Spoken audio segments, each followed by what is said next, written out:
Number 5. Last night, a friend rushed me out of the house to catch the opening act at a local bar's music night.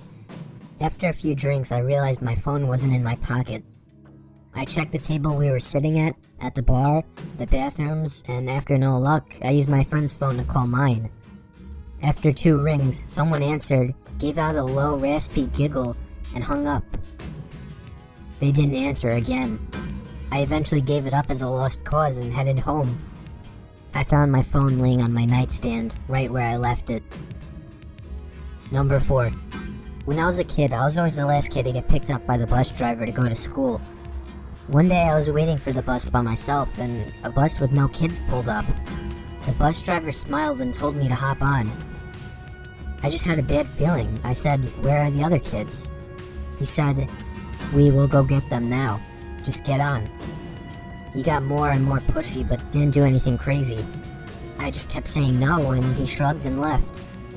The real bus pulled up a few minutes later. I went to school and my parents didn't know until I mentioned it that night. Looking back, they were pretty worried. I remember them scrambling to make a few phone calls. Number 3.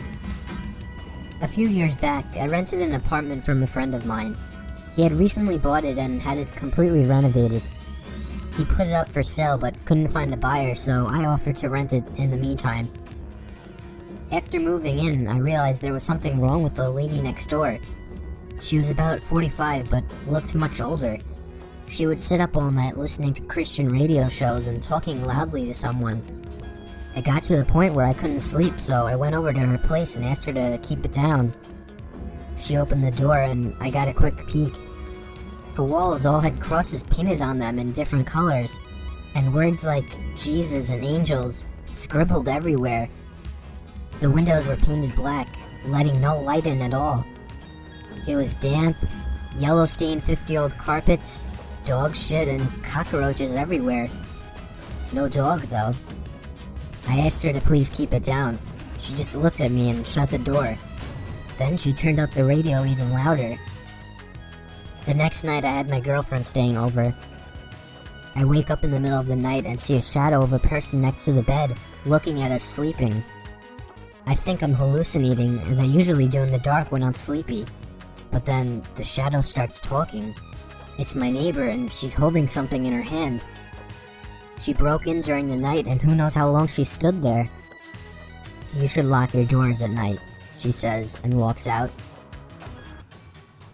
The next morning, I hear someone making strange noises below my bedroom window. It's my neighbor talking to herself in tongue. She has a plastic bag in her hand with her rotting dead dog inside. It's hot as hell outside and I can smell death from that bag. At this point I'm scared shitless. She's obviously very insane. I go upstairs and knock on another person's door and ask them what the hell is going on. The guy is as scared as me. Apparently she broke into his apartment one evening as well while he was watching TV with his kids. He got up from the couch to get a snack, only to find her behind the couch, staring at him holding a power drill. Come to think about it, now I know what was in her hand. At this stage, I'm basically shitting myself. I call the cops and they know all about her. Apparently she's a violent schizophrenic and she hasn't taken her meds, but they can't force her or enter her apartment without her permission because she owns it. The only thing they can do is get her when she goes outside. I sit up for the next 2 days, waiting for her to run out of cigarettes. When I hear her leave at 2 a.m. to go across the road to the 7-Eleven, I call the cops. They have 3 cars and a special van over in less than 2 minutes. They restrain her and throw her in the van and drive off to some institution, and in less than a minute, it's like she was never there. I never see her again. Still have nightmares about her looking at me in my sleep. Number 2. I was about 15 minutes from finishing the night shift at work when there was a massive crash on one of the windows in the office, so I get up and go check it out. Someone has thrown quite a sizable rock through one of the windows on the front of the building. This is made especially weird because I'm working in the industrial district at 11:30 at night with none of the other businesses open. I go back to my desk, put a quick call through to security to let them know, and decide to head home. As I'm leaving the building, I'm freaking myself out about it more and more and end up running to my car, getting in and taking off. I'm almost home and I've started to calm down a bit when I realize that I didn't unlock my car when I got in. It had been unlocked the whole time. I do a quick check with my hand in the back seat for any possible murderers that might be hanging around there, but there's nothing there. Fast forward about 30 minutes. I've called a friend of mine who says he's out drinking, so I decide I'm gonna join him. I jump on my bicycle and start riding over. I'm doodling along the road on my bike. It's a nice night and I'm in no big rush, just enjoying the moonlight when I hear someone riding behind me. I straighten up and stick to one side of the road. He passes me really slowly, and when he's right beside me, he shoots me a smile, and I can describe it as purely insane. I kind of flinch and am taken aback as he rides on. That's when I realize he's riding my mom's bike. Needless to say, I sprint the hell home. When I get there, sure enough, her bike is missing and one of my car's doors is open. The back left one. I was driving and had no need to open that door. Number 1. I worked at a campground on night shift, 12 a.m. to 8 a.m. every night.